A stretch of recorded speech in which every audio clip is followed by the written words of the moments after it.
Another drink, sir? No, thank you. Excuse me, is anyone sitting here? No. Please, have a seat. That's better. My feet are killing me.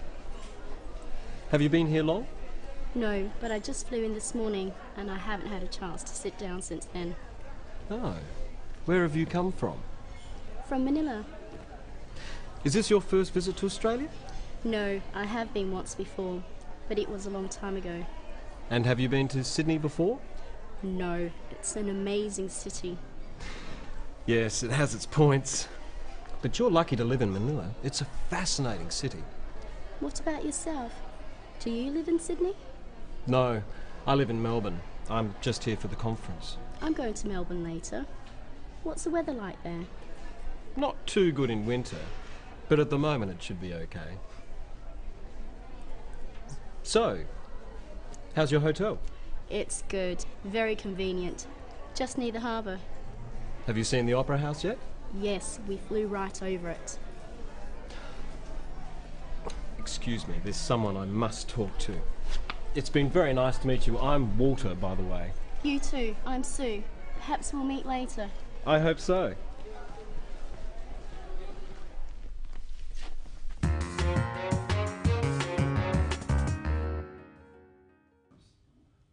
Today, we're looking at a typical conversation you might have with someone you've only just met. At a conference, for example. What sort of thing can you talk about? And what topics should be avoided? Let's look at how Walter and Sue get acquainted. Sue breaks the ice or starts the conversation. Excuse me, is anyone sitting here? No, please, have a seat. That's better. My feet are killing me. We can tell from how Sue speaks to Walter that they haven't met before. She is very polite, and so is he. But then she says something more personal, and this is the icebreaker. That's better. My feet are killing me. Sue is letting Walter know two things. Firstly, that she is tired, and secondly, that she is willing to have a friendly conversation with him. By making a more personal or casual remark, she is inviting him to respond. Have you been here long? No, but I just flew in this morning and I haven't had a chance to sit down since then. Walter asks, "Have you been here long?" To start a conversation like this, it's fairly safe to talk about what people have just done. For this, we use the present perfect, have. Practice with Walter some typical questions like this you could ask. Have you been here long? Have you been to Sydney before? Have you seen the Opera House? Have you tried any restaurants? Questions that start with "have you" are yes-no questions, so they have a rising tone. Have you been here long? When answering these questions in a situation like this, it is helpful to add some information, not just say yes or no. If you just say yes or no, people may think you don't really want to talk. Have you been here long? No. No. Instead, notice how Sue helps the conversation along by giving some extra information. Have you been here long? No, but I just flew in this morning and I haven't had a chance to sit down since then. Oh. Where have you come from? Sue has said that she flew in this morning, so this gives Walter an obvious next question. Where have you come from? This is a different type of question. It's asking for information.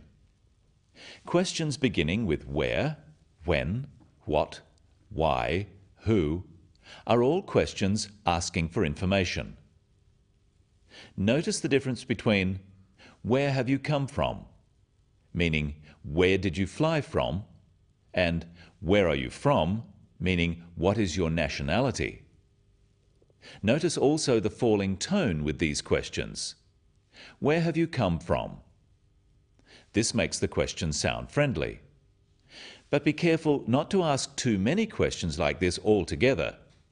The other person may think You're being too nosy. Where are you from? Manila. What do you do? I'm an accountant. Why are you here? I'm on business. Who are you with? My boss. Excuse me. Where are you going? Of course, some questions like this are all right, but try not to sound too inquisitive, and offer some information or ideas yourself. Is this your first visit to Australia? No, I have been once before, but it was a long time ago. And have you been to Sydney before?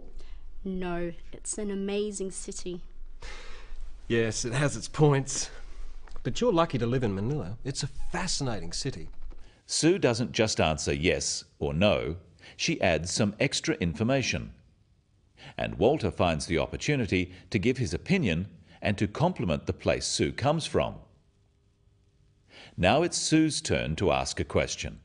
What about yourself? Do you live in Sydney? No, I live in Melbourne. I'm just here for the conference. Sue wants to ask Walter about himself.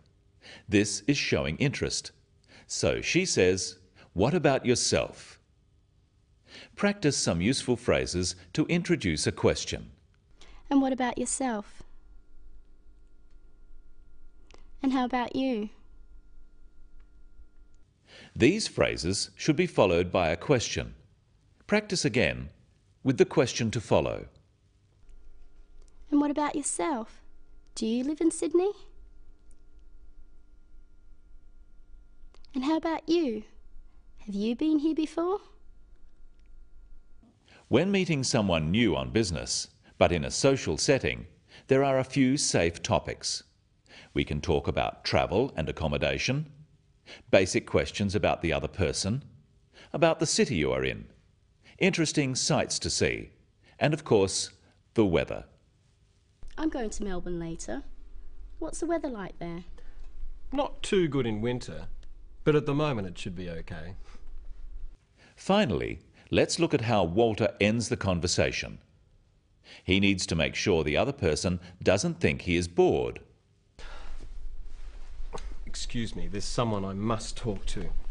It's been very nice to meet you. I'm Walter, by the way. You too. I'm Sue. Perhaps we'll meet later. I hope so.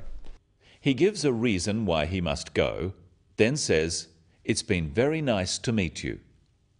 Practice some useful phrases for ending a conversation with Walter and Sue. Well, it's been very nice to meet you. Nice to meet you too. It's been good to meet you. You too. I have enjoyed talking to you. So have I. I hope we can meet again. So do I. Perhaps we'll meet again.